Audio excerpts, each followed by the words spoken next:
Ladies and gentlemen, welcome back to the garage. Gerald here with you, of course. Now it's time to continue my rankings of the last 10 years at the Academy Awards. So far in this series, I have done the last 10 Best Picture winners. I also ranked the last 10 lead actress winners just a few weeks ago. I will tag both of those videos down below for you if you want to check out the first two chapters in this series. Tonight, I'm going to dive into the lead actor winners. The last 10 years, the gentleman that won our Best Actor award at the Academy Awards, this is how I would personally rank them based on my own opinion and preference. I got to tell you, this list was extremely hard for me to rank because this may come as a bit of a shock to most of you watching, but I am not a fan of this collective group of 10 winners from the last decade. In fact, out of the entire 10 that we're going to be talking about, only one actor on this list that would have also gotten my vote that particular year. All other 9, I feel like the Academy got it wrong, and they definitely got it wrong if you're talking about my opinion.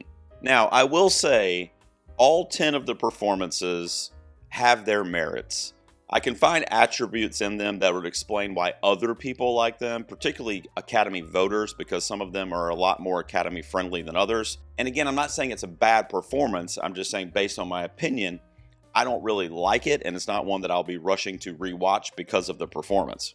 And I cannot think of a better segue into my number 10 because this performance would fall under that umbrella. I frankly just don't really like the performance. My number 10 is going to be Rami Malek and his portrayal of Freddie Mercury in Bohemian Rhapsody from the 2019 Oscars. He's actually got a new movie coming out this week as I'm recording called The Amateur that I'm really excited to check out, especially since I've seen some pretty positive reviews on it thus far. But with Bohemian Rhapsody and his portrayal of Freddie Mercury, I saw it as a bit of a kind of animated caricature of Freddie, almost a bit of a parody, which I know was not his intention. And obviously the Academy did not see it that way, as he ended up winning the lead actor award. Now, I didn't know Freddie Mercury personally, so it's really hard for me to say how accurate it may have been behind closed doors, behind the scenes, in kind of his candid everyday moments. But the stage performances I knew really well. I know the music really well. And I just didn't see Freddie Mercury as a type of character that would come off as kind of overzealous and boisterous and frankly kind of silly as the portrayal that we got from Rami Malek in this movie. There is some emotionality there in his performance, and it does have some moments of levity to it.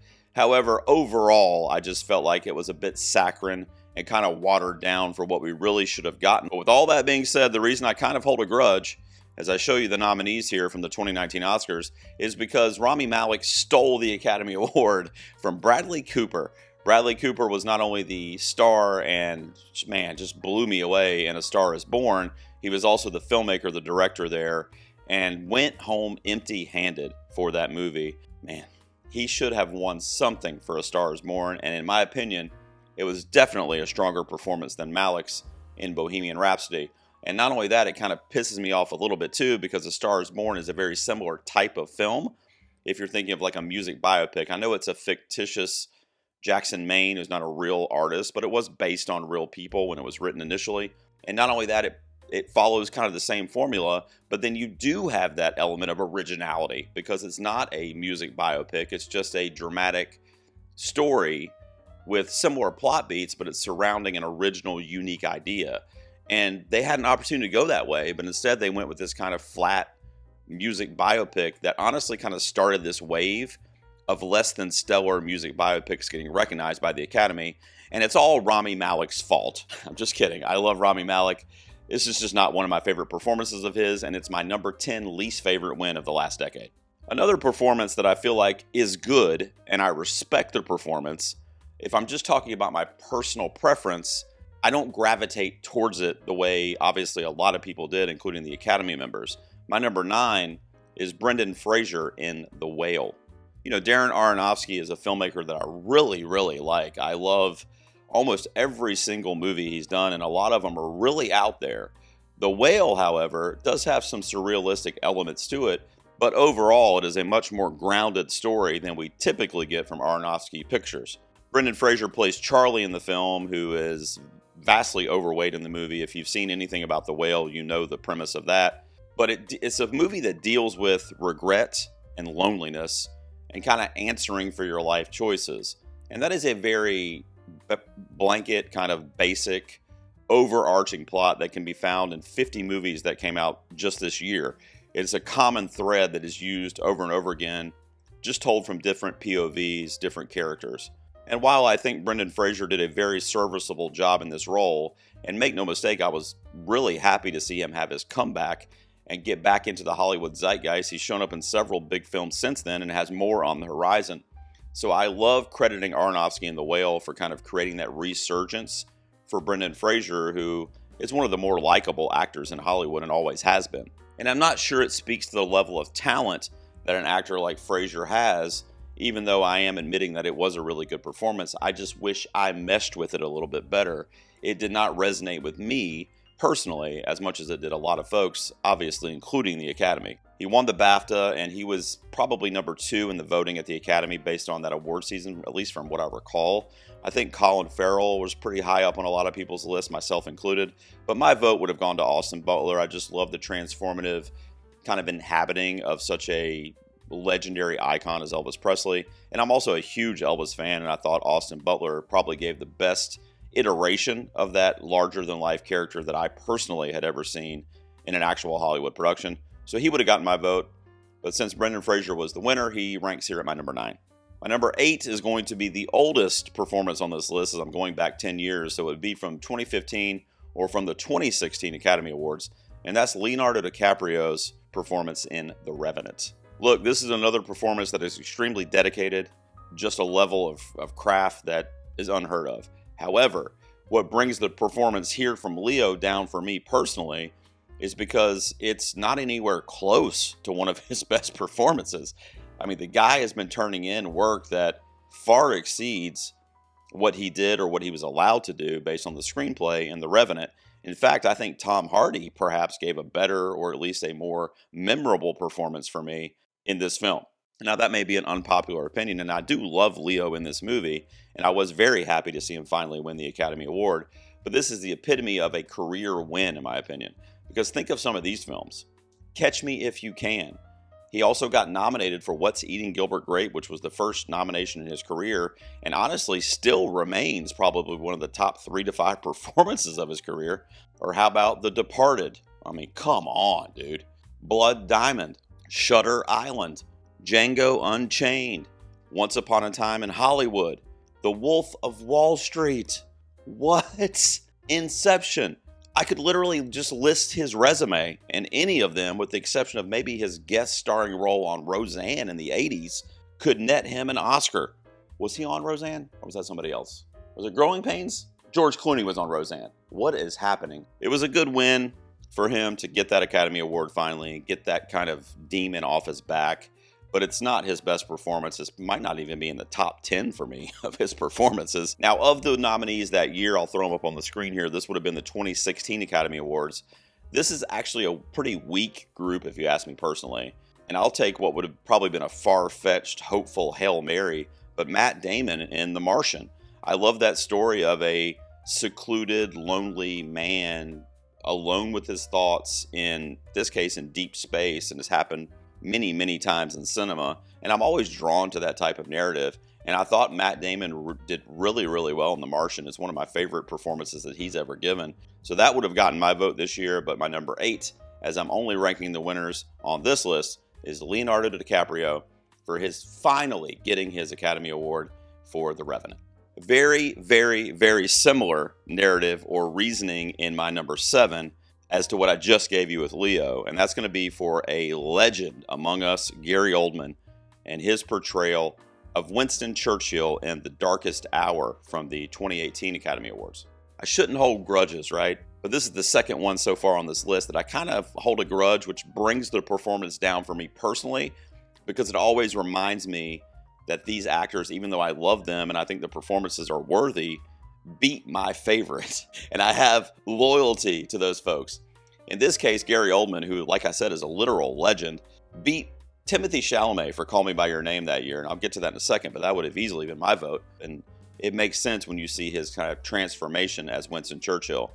This is a really cool historical biopic directed by Joe Wright that I actually really like. I thought it was a little too long, I do remember that, and it's kind of drawn out in parts, but it was great as a history lesson, and I love that as a movie fan when I learned something about a notable figure or event in history that I just didn't know enough about, and that definitely happened with Darkest Hour. And Gary Oldman is a force in this movie, absolutely. It just wasn't my favorite, and I'm talking about my absolute favorite performance of the year, period, not just among the 5 nominees.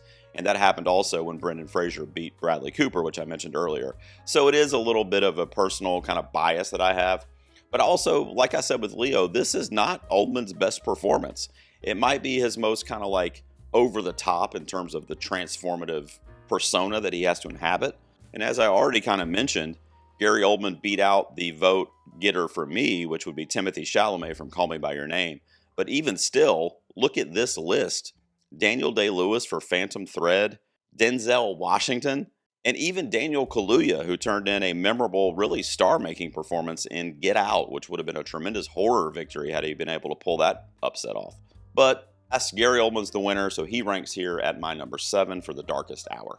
My number 6 is going to be The Year of the Slap, and I hate that, frankly, but it's Will Smith and his portrayal of Richard Williams in King Richard from the 2022 Academy Awards. Now, this was the first Oscars back since COVID, where it was they had the Oscars every year, but this is the first time it was kind of back to normal, if you will, and a crowd of folks, and everybody was there in person presenting, which is the first time it happened in a couple years at that time. And of course, the big storyline is the off-camera stuff, the off the big screen stuff that happened with Will Smith and Chris Rock, but I'm not really here to talk about that. I'm trying to grade these performances regardless of any kind of outside noise, and that'll come up again with another entrant that's going to be coming up here in a minute. But when it comes to Will Smith's portrayal of Richard Williams and this kind of father who is so dedicated to his kids, but also blends that really kind of fine line between like greediness versus like love and wanting the best for your kids, but also knowing that it has to work so that your family can get XYZ and be successful, have food on the table. Really, it starts there and kind of goes up and up as we get through the Williams sisters' rise in the world of tennis. Why couldn't we tell this story through the Williams sisters' POV? And their father is obviously going to be a part of that story, but it doesn't have to be the main lead focal point. I mean, we're really telling the story of the Williams sisters' rise in tennis, so I don't understand why they can't be the ones telling us that. So the POV and the structure of the movie wasn't my favorite, even though I did love Will Smith's portrayal. And in looking at the nominees here from the 2022 ceremony where Will Smith won, you'll see there that there were some other pretty big names in the mix. I loved Andrew Garfield and Tick, Tick, Boom, Boom. Denzel I thought was tremendous in The Tragedy of Macbeth, and that's the second Denzel has come up here and losing out to someone. But my vote would have gone to Benedict Cumberbatch for The Power of the Dog. The Power of the Dog was thought to be a front runner really that whole season up until just a couple weeks before the Academy Awards. It started to get a little wishy-washy. And of course, Coda ended up getting a lot of upset wins that season when it came Oscars time. But I think Cumberbatch in The Power of the Dog was such a tender, beautiful, really, really tragic performance about kind of being trapped within yourself and within your situation. And I thought it was a beautiful movie, kind of odes to the old Western, but told from a very like grandiose landscape, almost like a painting, the way it was told. So it was a very quiet Western kind of feel in that way. But Cumberbatch was a great central figure in the movie that really anchored it for me. He would have gotten my vote, but as we're doing the winners, my ranking at number 6 is Will Smith for King Richard. Now, as we cross over into my top 5, we finally start to get to some performances that I actually commend the Academy giving out these awards. Even though there's only one that I would have actually voted for myself, I'm still okay for the most part with all of these wins. And which is weird because there's even some movies that I'm not really a huge fan of the movies, but I'm really in awe of the performances. And that's what happens right here at my number 5. And that's going to be for Joaquin Phoenix in Joker, which would have been from the 2020 ceremony right before COVID took over the world. This ceremony took place. Joker is a film that I'm super mixed on even to this day. Like, it's like a 50-50 split for me. Like, I really hated the first half of the movie, and I loved the last half of the movie. And I've rewatched it a couple times since then, and I still have kind of the same feelings. It's basically a 5 to a 6 out of 10 for me. It's right in that 5.5 range, literally right down the middle. But one thing is certain, Joaquin Phoenix's kind of grasping of this character that is literally iconic and legendary, especially in the comic book world, superhero world, villain world, movie villains. The Joker is one of the top tier when you're thinking of villains in cinema or even just in pop culture. And I always really admire when an actor takes on a role that is almost unperformable. Like, how could you possibly think, I'm going to perform for hundreds of millions of people the most iconic pop culture villain that you can think of, and I'm going to do that, and in 2 movies I'm going to do that. And both of the portrayals in both movies are going to be super divisive, and I'm going to do whatever the hell I want with the character, maybe lending some of the basics that we know, the clown makeup, etc., the laugh. But for the most part, I'm just going to play this character like if I was him, how I would be. That's what I got from Joaquin Phoenix in this movie, and really in both movies. But speaking about this one specifically, because I really did not like Folie à Deux last year, Joker, I'm at least respect that movie and kind of saw what Phoenix was trying to do with this character, and really, the term make it his own kind of gets overused, but that's really what he did with this film. And I loved his performance. And it goes from, shy, timid, kind of lonely geek to essentially serial killer with confidence brooding from his ears. I mean, it's a very layered arc for this guy who is inhabiting the mind of a psychopath, and we come to find out that that's a much more layered kind of backstory when we get to Folie, especially, which is where it lost me, the story, I mean. And even though I loved Joaquin Phoenix and the Joker, like I just said, and I probably would have been my runner-up personally, my vote would have actually gone to Adam Driver for Noah Baumbach's A Marriage Story. Man, he was maybe it's because I'm married. Maybe it's because I fight with my wife occasionally. But man, I felt what him and Scarlett Johansson were doing in that movie. That was one of the more real watches in the last 10 years for me. Like, it just felt almost too real to be kind of getting an inside track of this marriage that's going through so many different tiers and layers. So for me, it would have been Adam Driver that year. I also loved Banderas. We already mentioned DiCaprio in Once Upon a Time in Hollywood. But Joaquin Phoenix would rank here at my 5 as he ended up winning that year for Joker. All right, up next, my number 4. And I mentioned earlier when I was talking about the Will Smith slap from the Oscars that year, how I wanted to judge the performance, which ended up winning the Academy Award. And that's what I'm doing, even though Casey Affleck might be a piece of crap. From performances in my top 10, he's my number 4 for his turn in Manchester by the Sea. This is one of those rare performances that you see, or at least that I saw back in 2016, and you watch it and you go, that's a career performance. Like, there's no questioning that I don't know that Affleck will ever be able to top what he did in this movie from like a layered, nuanced perspective, to where he's dealing with grief, he's dealing with regret. It's a story of redemption, and it's a movie that is bleak and frankly depressing, but based on the tragedy kind of at the core of the film and the narrative, I thought Casey Affleck really turned in a tender, tortured performance that is unlike anything that he's ever done in his career since or before this. Now, with all the stuff that was going on in the news about him surrounding sexual assault, and even still today, I frankly, I don't even know all the things that are involved. I just remember it being part of the conversation. And he still won the Oscar that year. But I do think that speaks to the work that was put in here by Casey Affleck. It was really a performance that can't be ignored. And like I said, it is definitely going to go down as the performance of his career. There's also some great supporting roles in this movie, from Michelle Williams, of course, Lucas Hedges, Kyle Chandler, Gretchen Mol, many others. Like I said, this film is not uplifting in any way. It's definitely a picture of sorrow and macabre kind of depression. But based on that source material and based on the story that was being told through Lee, our main character here, Casey Affleck did a phenomenal job despite what may have been going on outside of the production. And there you see the nominees from the 2017 ceremony, in which Affleck won. Another Denzel Washington performance here that got nominated, but of course he did not win this one either. Gosling showing up for La La Land, which was probably my favorite movie of that year collectively. But my vote here would have actually gone to Andrew Garfield for Hacksaw Ridge. It's a performance that a lot of people feel like it was weird that that was his nomination based on some other things that he had done, most notably getting snubbed about 5 or 6 years earlier for The Social Network and a supporting actor nomination that he did not receive for some fucking unknown reason to me still. But I think Garfield is one of those actors. We mentioned his nomination in Tick, Tick, Boom, Boom earlier as well. I think he's one of those actors that's going to continually get nominated, and it's just going to be a matter of time before he's taking home the gold when it's a performance that you'll go, we can't ignore this. We have to award him for this, sure, but also for all these other things that he's been nominated for so far or possibly been snubbed before. I mentioned The Social Network. So it might end up being a career thing like Leo, but I think Garfield's moment is coming. He actually would have been my vote this year for Hacksaw Ridge, but my ranking, as it was the winner, is Casey Affleck at my number 4.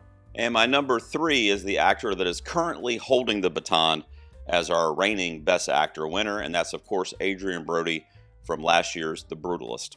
Laszlo Toth is the character of this Hungarian man who is basically having to relearn his entire trade, his entire life, and start from scratch, almost as a newborn baby, frankly. I mean, it's a new experience. It's a brand new world for him, literally, in the form of the United States. We get that amazing shot at the beginning of the film from Brady Corbet and the cinematography of the Statue of Liberty being viewed from an upside down angle as if he were laying down on the boat that was bringing him into America. And this is one of the better kind of epic stories of seeing the American dream told through the POV of an immigrant, an alien to our country, in this case, Laszlo from Hungary. You know, he would not have been my vote this year because it would not have been my preference. I will say that Adrian Brody was extremely deserved for the award, and I know it was a lot of people's performance of the year. The Academy is in that boat also, and he did do a phenomenal job at capturing the different emotions that the immigrant experience frontier moment for a lot of people, especially people that were immigrating here from other countries, as Laszlo was. I thought Adrian Brody did a brilliant emotional job at really relaying this character's story on the big screen. Now, you guys have heard me talk about this past year's Oscars for literally months. I just stopped talking about it about a month ago, but here I am again. So my vote would have gone to Timothée Chalamet in A Complete Unknown. He did get the Screen Actors Guild Award. I'm so happy that he has something to take home for his portrayal of Bob Dylan, but he would have very easily been my vote. I'm not going to elaborate a ton because if you follow my channel, you know that I'm in love with this kid, and I think he did a great, great thing in The Complete Unknown, and it's the performance of his career, and he's turned in some bangers. I also love a lot of other ones in this category too. Coleman Domingo in Sing Sing, Sebastian Stan in The Apprentice, even though I don't necessarily love the source material, I love what he did in that role. This was a great group of 5 where anybody could have won, and I would have been like, yeah, they deserve that award, including Ralph Fiennes and Conclave. I loved all 5 of them. My number 2 is a performance on this list of top 10 that wrecked me probably the most. Casey Affleck's did also, but I think even more so because I'm getting older. I'm not obviously as old as Sir Anthony Hopkins, but because I'm aging and my kids are getting older and I'm getting older, there was something about The Father in 2020, which is the 21 Academy Awards, and Anthony Hopkins is my runner-up, my number 2. There was something about that role and about that performance from Hopkins that just got me, man. It really sank its teeth into me from an emotionality standpoint, from feeling for this guy that Hopkins was playing, who was getting older in life and who wanted that level of independence that he's had his entire life. And when you get older, you lose some of that. And some of it is not by any choice of your own. It's just health reasons. Being able to do things, mobility, physicality is not the same. I'm almost 50. He was maybe 80 in the movie? So he's got me by 30 years in this film, and I'm already starting to feel it. Hell, I can't even check the mail in my driveway without breaking a sweat. But look, Sir Anthony Hopkins is one of the greats. He's one of the greatest living actors that we have. Just point blank, dead ass, that is what it is. He turns in amazing shit every time he's on camera. I'm even talking about his bit parts in the Thor movies. I mean, the guy is on another level when he's in the zone and he puts on the acting cap. He turns into the greatest alive, the GOAT. And The Father is one of his better performances. It's probably in his top 5 performances of his career, which is a long, illustrious career with a lot of great performances. So that's saying a whole lot. Anthony Hopkins is my runner-up. There's only one performance that I think was better, although, frankly, they're tied. But I put the performance at number 1 because I feel like it's going to go down as a more iconic performance that people are going to remember ever, honestly. But Anthony Hopkins, for me, is right there in a 1B situation for The Father and my runner-up. Now, all that being said, you would have thought that I would have voted for Anthony Hopkins this year. But, my vote wouldn't have mattered because it would have gone to an underdog performance that year, and that's Riz Ahmed from The Sound of Metal. Man, that was a performance that just hit me like a ton of fucking bricks, man. The Sound of Metal is such a powerful movie, and Riz Ahmed just captured what it must be like to be in love with something auditory and not being able to hear it. Imagine that, Imagine your love is music, and then you end up being deaf, and what it would be like living with that affliction and not being able to enjoy the literal love of your life from an artistic perspective. But this was also a stacked lineup, as you see it on the screen there. I mean, Chadwick Boseman, rest in peace. They did that weird thing at the Oscars that year. You guys remember? It was the first full COVID year, so it was like people were on Zoom calls giving out awards and shit. It was the worst Oscar ceremony I think I've ever seen.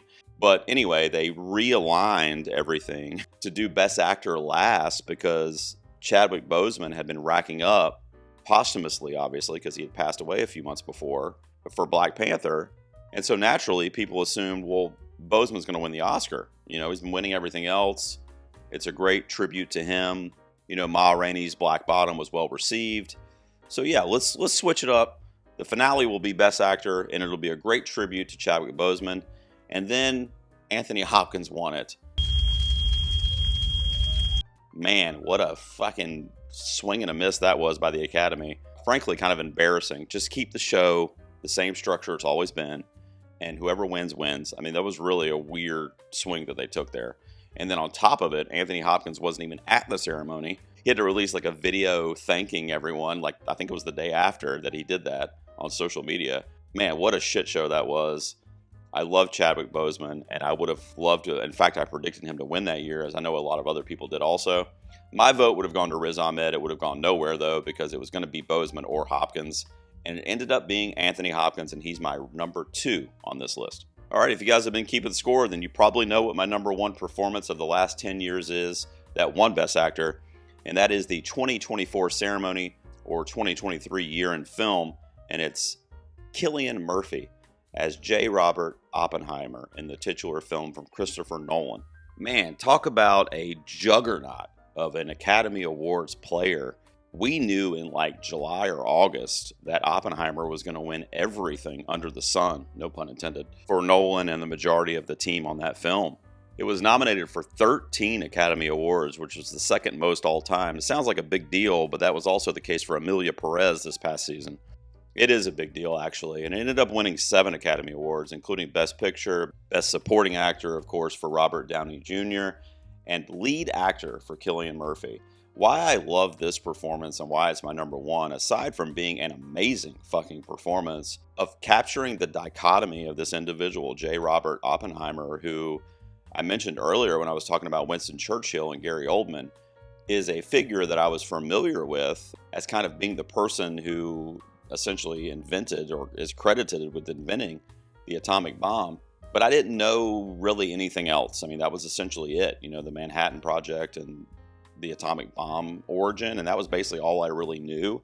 I didn't even know what the dude looked like prior to seeing various things that were coming out from the movie, and of course, Murphy's portrayal at the end of the day. So I love the historical kind of storytelling that we get from Nolan here, and of course through the performance of Murphy. But also, why was this so intriguing and enthralling? Because, this is a movie about nuclear physics and science, and I was like mesmerized for over 3 hours in this film. Now, a lot of that is, of course, because it's Christopher Nolan doing his thing at the top of his craft. But as I'm ranking the performances here, I don't think it's going to work without Cillian Murphy's dedication to translating what Oppenheimer was going through on a personal level during this time in his life. I also love that Cillian Murphy had been in so many movies and had had such a long career in Hollywood, but was never really in that main, like, lead role. You know, he had a couple roles where he was top billed, whether it was like Red Eye, which was the thriller with Rachel McAdams. Obviously, his extremely memorable role in 28 Days Later that started one of my favorite horror franchises, but never anything like Academy friendly where he was in like a dramatic, juicy role, or especially a biopic that would be like, this is Academy worthy. Even in his Christopher Nolan works, which he'd worked with the man many, many times, it was always kind of a supporting role or kind of a B role, like in Dunkirk, Batman films as Scarecrow. But probably based on his look and knowing how committed as an actor that he was and how great he was as an actor, Nolan said, you kind of look like Oppenheimer. It's one of the generational performances, and that's why I had to put this one at number one over somebody like Anthony Hopkins, because I feel like 50 years from now, people are going to remember Cillian Murphy from Oppenheimer. It's going to be synonymous with that lead actor award. It's going to be one of those wins that's probably like in the top 10 wins for the Oscars where like people just know it. You don't have to be an Oscar historian or an awards pundit like me to know Cillian Murphy won the Oscar for Oppenheimer. People will just know that 50 years from now because that's one of those generational monumental wins that will go down in history, I think, when you're talking about Academy Award winners. It also happens to be my favorite performance out of the last 10 winners, and it ranks at my number one. Looking at the nominees from that year, you guys know I love me some Coleman Domingo and Bradley Cooper. I also freaking love Jeffrey Wright in American Fiction, which is a bit of a surprise nomination that year, but I loved it. And Paul Giamatti is also another one that's been doing it forever, and he's just freaking phenomenal in The Holdovers. But yeah, this is the only one of the last 10 years that we would match up. My vote would have also gone to Cillian Murphy for Oppenheimer.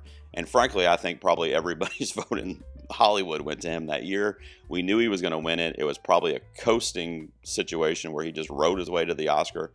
But it would have also gotten my vote. And he is my number one performance and win from the last 10 years that won the lead actor Oscar.